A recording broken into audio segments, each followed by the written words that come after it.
Look at these, warm scones fresh from the oven. Easy to make, you don't need any special equipment, and I'm gonna show you how, along with some fresh plum jam. Also easy to make. Maybe it's from your trees in your backyard. Okay, here we go.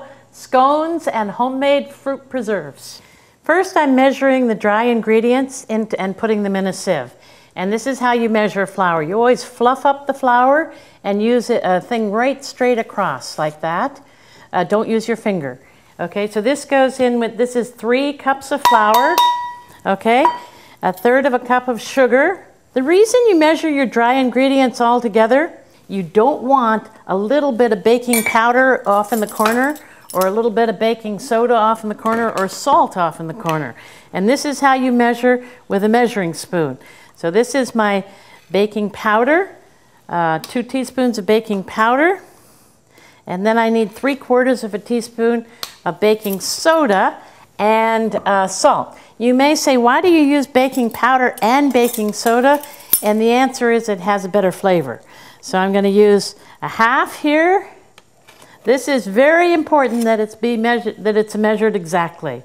There's a half, and then here's a 1/4, 3/4 of a teaspoon. Okay, so I always, whether you're making banana bread or scones or cookies, no matter what you're making, always measure the dry ingredients into a sieve and then sieve it into a bowl. It's much easier than guessing. Don't guess.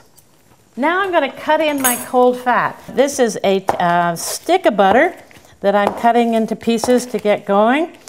Don't forget, this is a wonderful recipe to make with a 3-year-old or a 4-year-old. There's no knives, there's no heat.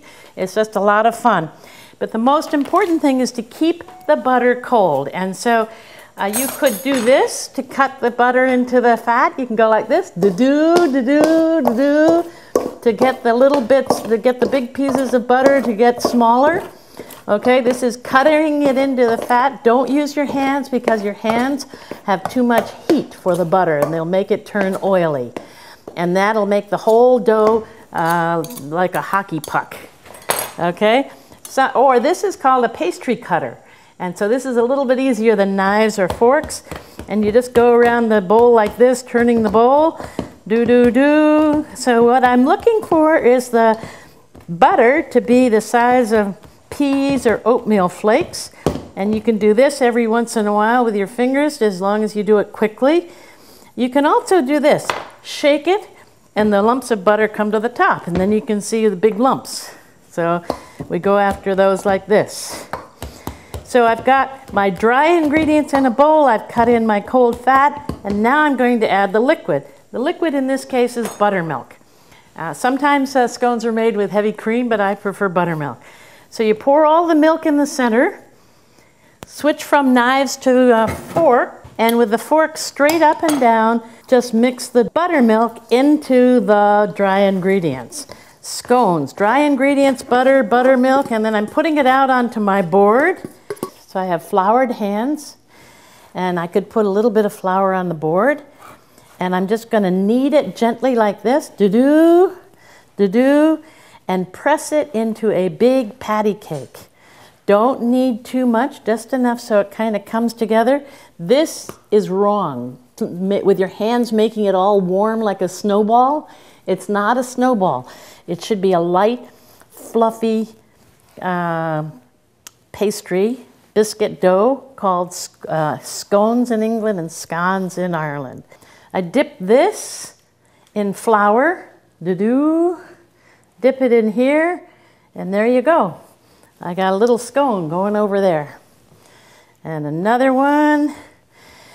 No need for a rolling pin, no need for a knife.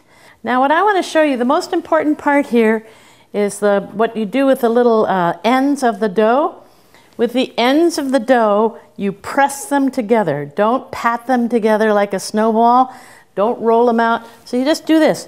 You just press the things together and put a little flour on it and press it together.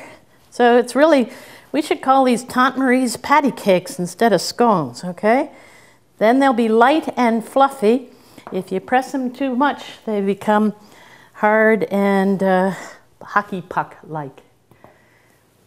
12 minutes at 450. Come back and in a minute we'll make some jam. So what I have here is plums, lemon, and a little bit of sugar. In the old days they worried about that canning could be fatal if it wasn't done properly.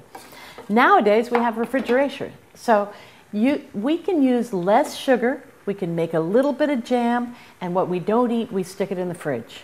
So we don't have to use massive amount of sugar and worry about boiling the jars and all that kind of stuff. This is just a fresh fruit jam from the tree. It's been about 12 minutes. Let's look at the scones. These are the scones that you saw me put in the oven. And they're lightly golden on top and a little soft in the middle and golden on the bottom. Perfect. These are perfect. They're a little scruffy looking, but who cares? Do they have to be perfect to serve to your family and friends on Sunday morning? No, they don't.